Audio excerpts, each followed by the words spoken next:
Business alignment is a way professionals can arrange the elements of their company to work together to achieve business objectives. Strategic alignment can benefit your company in many ways, including streamlining business systems and improving employee collaboration. That is the technical term, but how does it work in Hollywood? From a poorly written article by E! News, quotes the relationship that bolstered promotion is one of the oldest traditions in Hollywood.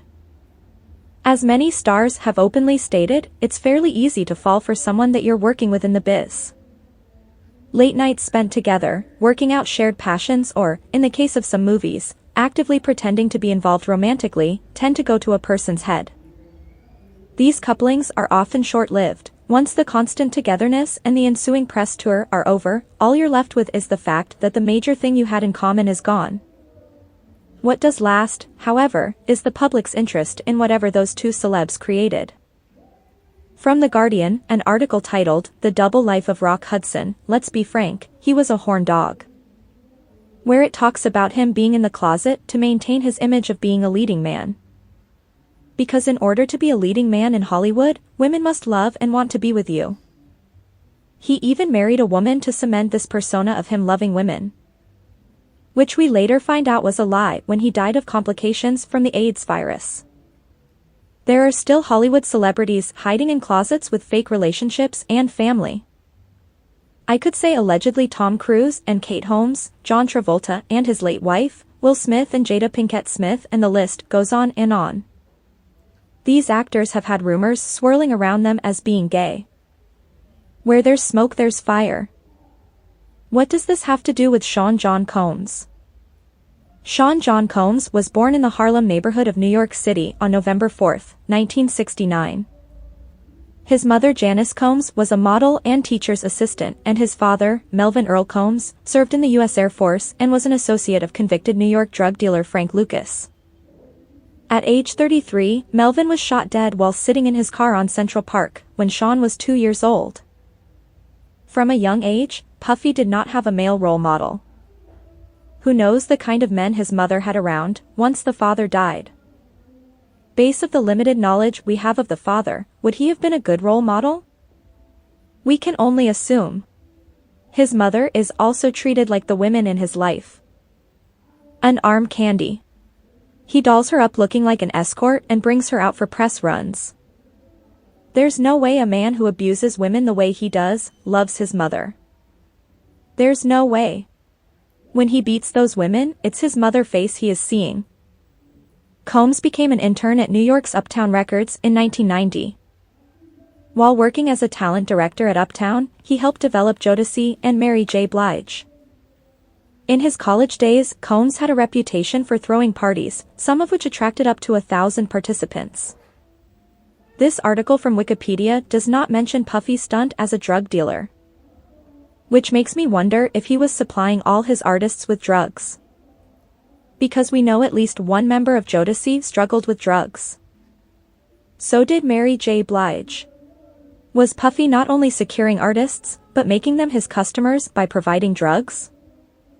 The article continues, in 1993, after being fired from Uptown, Combs established his new label Bad Boy Entertainment as a joint venture with Arista Records, taking then-newcomer Christopher Wallace, better known as the Notorious B.I.G., with him. So not only did Puffy get fired from the record label he worked at, he stole one of their artists who he later mismanaged and got killed. Jaguar Wright said in an interview a very interesting statement.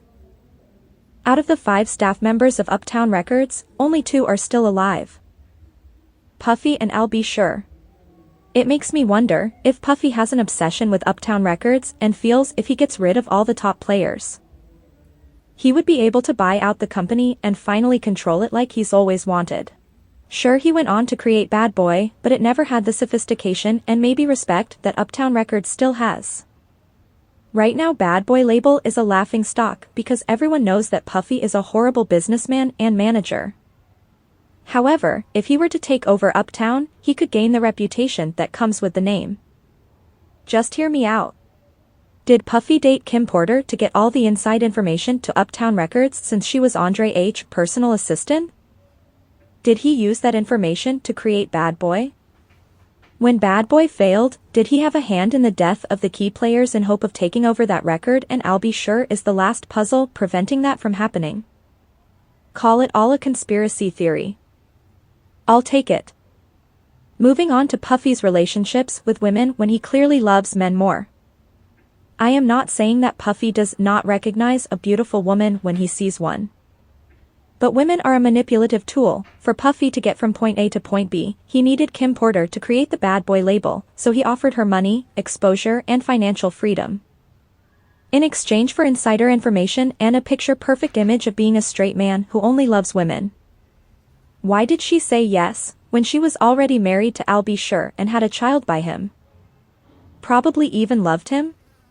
Because the relationship was probably supposed to be a business alignment. They pretend to be together in front of the cameras and live separate lives behind closed doors. However, the weasel that Puffy is, he was deceitful about his intentions. And made the relationship more. Because he's a narcissist who likes to control everything around him. Including people. I do not think Kim Porter thought he was going to become as obsessed with her as he became. I think she thought she was going to play house a few years with him, get her bag, go back to living happily with Al B. Sure and spending the bag as happy family. But Puffy, a greedy spoiled brat who doesn't like to share even though he likes to have his hands in everyone's pots or pants, trapped with a child. Then later twins.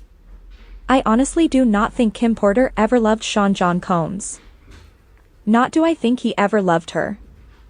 He was probably more in love with Al B. Sure. And because he couldn't have Al B. Sure, he took away the woman he loved. And his child that looked just like him.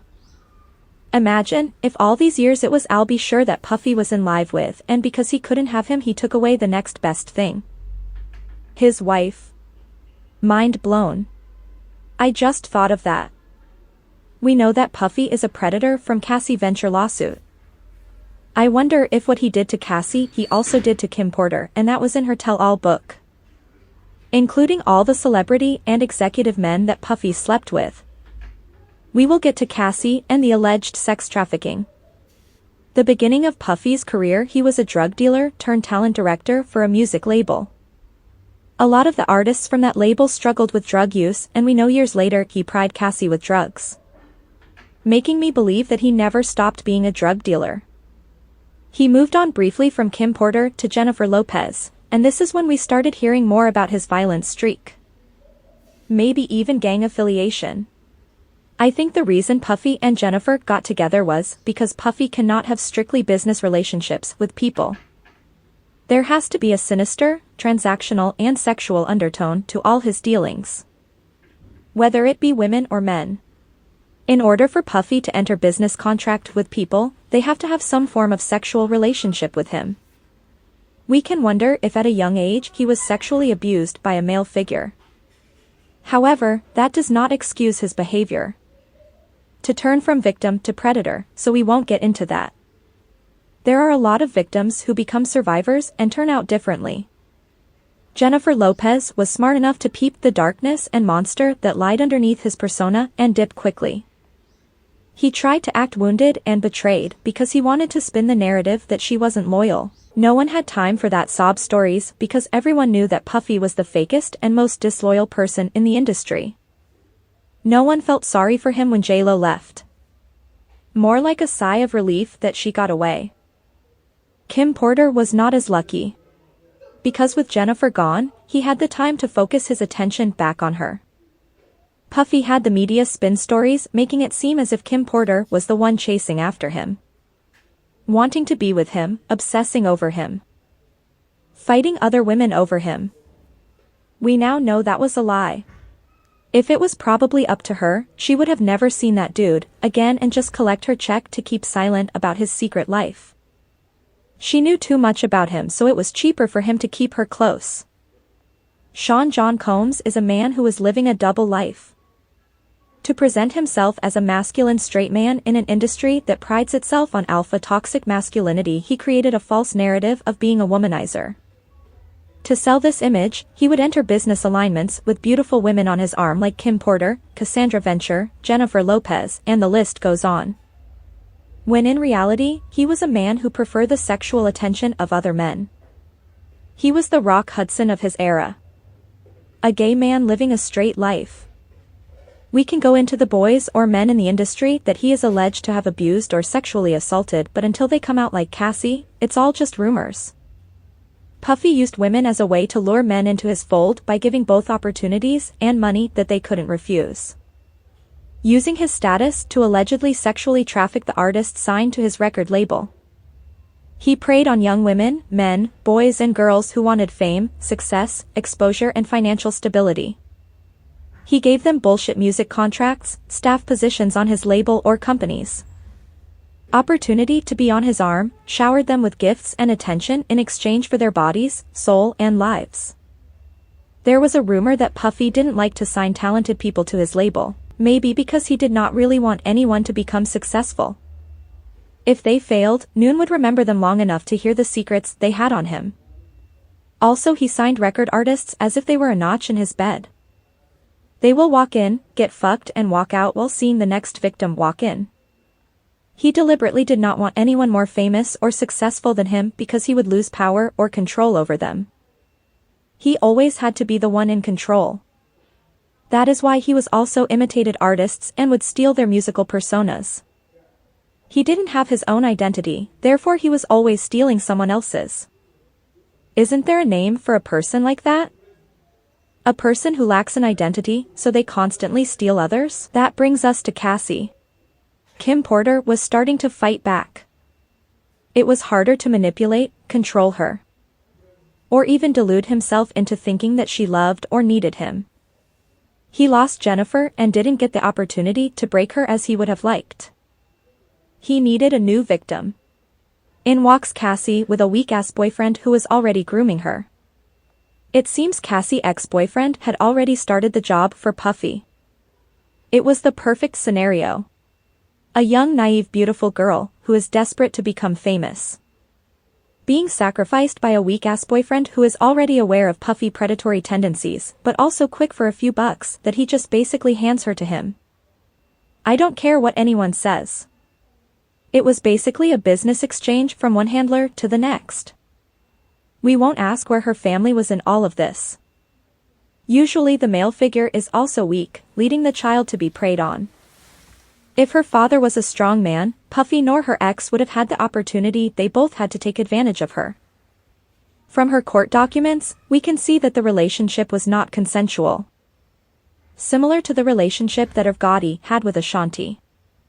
Where he tried to fool people into thinking it was a consensual relationship. When in fact it was men in power, using their positions to prey on young girls that were desperate to become famous in the industry. Instead of mentoring them, they used them for their own selfish needs. Ashanti was lucky to get out of that situation. She was a lot stronger than Cassie. Also, Puffy might have already been a bigger demon than Gotti. In order for Puffy to maintain his image of being a dangerous alpha male, which he's not. Not saying alpha males cannot be gay. He's not an alpha. He's a beta imitating what he believes an alpha male is supposed to be.